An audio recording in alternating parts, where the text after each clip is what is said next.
பத்திரிகை நண்பர்களுக்கு இப்ப நான் காட்டிய இந்த 2009 முள்ளிவாய்க்கால் இனப்படுகொலை அப்போ நடந்தேறிய போது பாதுகாக்கப்பட்ட பகுதி என்று இலங்கை அரசால் அறிவிக்கப்பட்டு மக்கள் பாதுகாப்பு உயிருக்கு இருக்கும், குழந்தைகளுக்கு இருக்கும், உடைமைகளுக்கு இருக்கும் என்று நம்பி வந்தவர்களை உலகத்தால் தடை செய்யப்பட்ட ரசாயன குண்டுகளை, பாஸ்பரஸ் குண்டுகளை போட்டு அந்த மக்களை சிங்கள பௌத்த ராணுவ அரசு உலக நாடுகளின் துணையோடு கொன்று அழித்தது.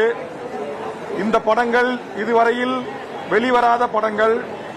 வருகின்ற 15ஆம் தேதி ஐக்கிய நாடுகள் சபையில் 160 நாடுகளைச் சேர்ந்த மனித உரிமை செயல்பாட்டாளர்கள் ஒன்று கூடி புதியதாக கிடைத்திருக்கிற இன்னும் வெளியிடப்படாத ஆவணங்களுடன் சேர்ந்து இப்படி ஒரு மாபெரும் இனப்படுகொலை செய்த சிங்கள பௌத்த பேரினவாத அரசின் அதிபர் ராஜபக்சே, மகேந்திர ராஜபக்சே, பசில் ராஜபக்சே, கோத்தபய ராஜபக்சே, ராணுவ தளபதி பொன்சேகா உள்ளிட்ட அவர்கள் மீது மனித இன படுகொலைக்கு உரிய சர்வதேச நீதிமன்றத்தில் விசாரணை நடத்தி உச்சபட்ச தண்டனை பெற்றுத்தர வேண்டும் என்ற நோக்கோடு எமது தமிழீழ உறவுகளும் இலங்கை தீவில் இருக்கிற ஜனநாயக சக்திகளும் உலகம் முழுவதும் வாழ்கின்ற தமிழர்களும் தொடர்ந்து ஐநா அறமன்றத்தின் முன்பாகவும் உலகத்தின் பல்வேறு நாடுகள் முன்பாகவும் கோரிக்கை வைத்து போராடி வருகிறார்கள்.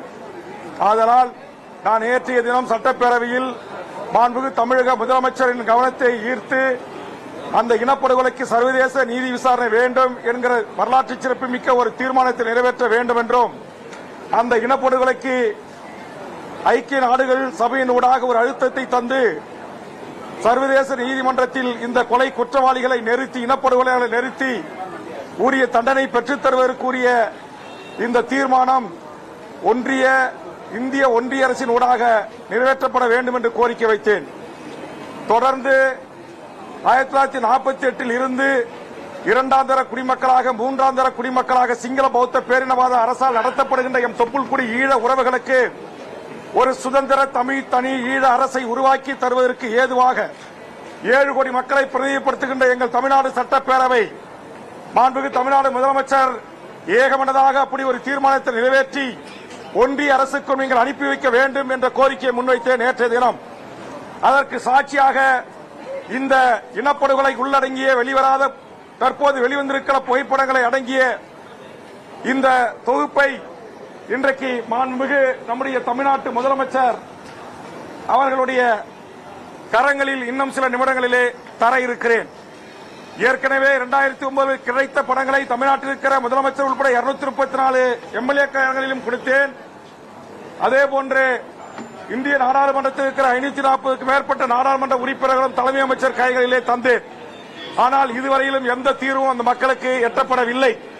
ஆதலால் தொடர்ந்து அந்த சர்வதேச போர் குற்றவாளியாக அவர் அறிவிக்கப்பட்டு சர்வதேச நீதிமன்றத்தில் தண்டிக்கப்படுகின்ற வரையில் உலகம் முழுவதும் வாழ்கின்ற என் தாய் தமிழ் உறவுகள், நம் கண் முன்னாலே அழிந்த எம் தொப்புள்குடி உறவுகளுக்கு உரிய நீதியை பெற்றுத் தருவதற்கு என் உலக தமிழ் சமூகமும் உலக மனித உரிமை செயல்பாட்டாளர்களும் தோள் கொடுக்க வேண்டும், துணை நிற்க வேண்டும் என்ற வேண்டுகோளை முன்வைத்திருக்கிறேன். அந்த அடிப்படையில் தான் நம்முடைய தமிழக அரசுக்கும் தமிழக சட்டப்பேரவைக்கும் இந்த கோரிக்கையை நான் முன்வைத்திருக்கிறேன். அந்த அடிப்படையில் மாண்புமிகு முதலமைச்சர் அவர்கள் கண்டிப்பாக இந்த கூட்டத்தொடரில் இதற்கான தீர்மானத்தை நிறைவேற்ற வேண்டும். இந்த தீர்மானம் இந்திய அரசியலமைப்பு சட்டத்திற்கு எதிரான தீர்மானம் அல்ல. இது ஒன்றிய அரசு ஏன் இந்த தீர்மானத்தை திமுக அரசு இயற்றியது என்று கேள்வி எழுப்ப வாய்ப்பில்லை. காரணம், தமிழ்நாடு சட்டமன்ற வரலாற்று பக்கங்களில் மாண்புமிகு மறைந்த முதலமைச்சர் அம்மையார் ஜெயலலிதா அவர்கள் இந்த தீர்மானம் நிறைவேற்றப்பட்டு ஒன்றிய அரசுக்கு அனுப்பப்பட்டிருக்கிறது. ஆதலால் தமிழக முதலமைச்சரும் இந்த படங்களை பார்த்த பிறகாவது நிச்சயமாக இப்படி ஒரு தீர்மானத்தை நிறைவேற்றி அனுப்புவார் என்று நான் நம்புகிறேன். அந்த அடிப்படையில் தான் இன்றைக்கும் எனக்கு பேசுவதற்கு வாய்ப்பு கிடைத்த இந்த நேரத்தில் இந்த படங்களை சட்டப்பேரவையில் எடுத்து காட்டி முதலமைச்சர், அமைச்சர் பெருமக்கள், அமைச்சரவை, சட்டப்பேரவையின் கவனத்தை ஈர்த்திருக்கிறேன் என்பதை எனதருமை பத்திரிகை ஊடக நண்பர்களுக்கு தெரிவித்து, எனதருமை பத்திரிகை ஊடக நண்பர்கள் தொடர்ந்து நம்முடைய தொப்புள்குடி உறவுகளுக்கு இழுக்கப்பட்டிருக்கிற மாபெரும் அநீதிக்கு எதிராக அவர்களுக்கு நியாயமாக கிடைக்க வேண்டிய நீதி கிடைக்கின்ற வரையிலும் அதுபோன்று ஐநா ஊடாக ஒரு பொது வாக்கெடுப்பு நடத்துகிற வகையிலும் உங்கள் பேராதரவை தர வேண்டும். தந்தமைக்கு நன்றி கூறுகிறேன். நன்றி, வணக்கம். திமுக அமைச்சர்கள்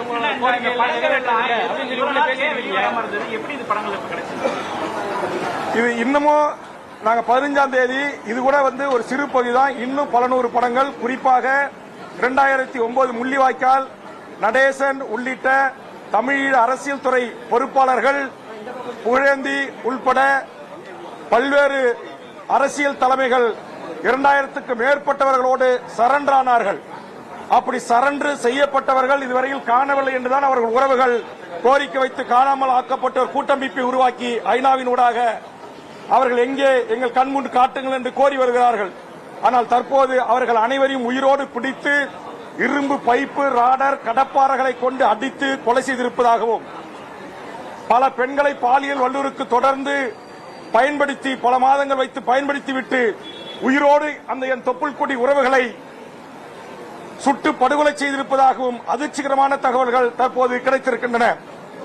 அப்படி கிடைத்த அந்த புகைப்படங்களோடு வருகின்ற 15ஆம் தேதி அங்கு நடைபெறுகின்ற அந்த மனித உரிமை கூட்டத்தில் நான் கலந்து கொள்வதற்காக இந்த முக்கிய சாட்சிகள் ஆவணங்களோடு நான் சுவிட்சர்லாந்தில் இருக்கிற ஐக்கிய நாடுகள் சபையில் செல்ல இருக்கிறேன். அப்படி செல்வதற்கு முன்பாக இந்த மக்களால் தேர்ந்தெடுக்கப்பட்ட தாய் தமிழ் உறவுகளின் அரசு ஒட்டுமொத்த இதில் திமுக, அண்ணா திமுக, காங்கிரஸ், பிஜேபி, பாமக, மதிமுக, விடுதலை சிறுத்தைகள், சிபிஎம், சிபிஐ, தமிழக வாழ்வுரிமை கட்சி, பொங்கு ஈஸ்வரன், பூவே ஜெகன்மூர்த்தி உட்பட தமிழ்நாட்டில் இடம்பெற்றிருக்கிற அத்தனை அரசியல் கட்சிகளும் ஆதரிக்கக்கூடிய ஒரு விடயம். ஆதலால் இதற்கு தீர்மானத்தை நிறைவேற்றி அனுப்புகின்ற போது இது சர்வதேச அளவில் அந்தந்த நாடாளுமன்ற உறுப்பினர்களோடு சேர்ந்து இதற்கான ஒரு லாபியை செய்வதற்கு தமிழர் கரங்களில் இந்த தீர்மானம் வலு சேர்க்கும் என்கிற அடிப்படையில் தான் நான் முதலமைச்சருக்கு இந்த கோரிக்கையை முன்வைத்திருக்கிறேன்.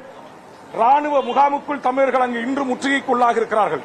இன்னும் 3 ஒரு ராணுவ வீரர் நின்று கொண்டிருக்கிறார். இன்றும் அவர்கள் காணிகள் பறிக்கப்பட்டிருக்கின்றன. இன்னும் அவர்கள் சிறை கொட்டலில் அடர்ந்து கிடக்கிறார்கள். அந்த சூழலில்தான் அந்த மண்ணில் இருக்கிற எமது ஈழ உறவுகள் இதுபோன்ற கிடைக்கின்ற ஆவணங்களை உடனுக்குடன் வெளியிட முடியவில்லை.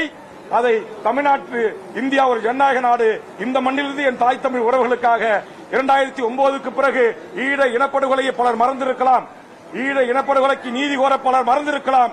ஆனால் தமிழக வாழ்வுரிமை கட்சி இதை எங்கள் கட்சியின் பிரதான கொள்கைகளாக ஒன்றாக நாங்கள் வைத்திருக்கிறோம். அந்த அடிப்படையில் எத்தனை இடர்பாடுகள், இன்னல்கள், துன்பங்கள், துயரங்கள் வந்தாலும் அத்தனையும் தாங்கி நின்று எம் மக்களுக்கான அந்த இனப்படுகொலைக்கு நீதி கோருகின்ற எமது தாய் தமிழ்நாட்டு உறவுகளின் தொப்புள்குடி உறவுகளான ஈழத்தமிழர்களுக்கு தோளோடு தோள் நிற்போம் என்பதற்காகத்தான் நான் தொடர்ந்து இதற்காக போராடி வருகிறேன். நன்றி, வணக்கம். எல்லாத்தையும் ஒன்னொன்னா காட்டுவா பார்த்துட்டு நீங்க யாரும் சாப்பிட முடியாது, அவ்வளவு கொடுமையா இருக்கும்.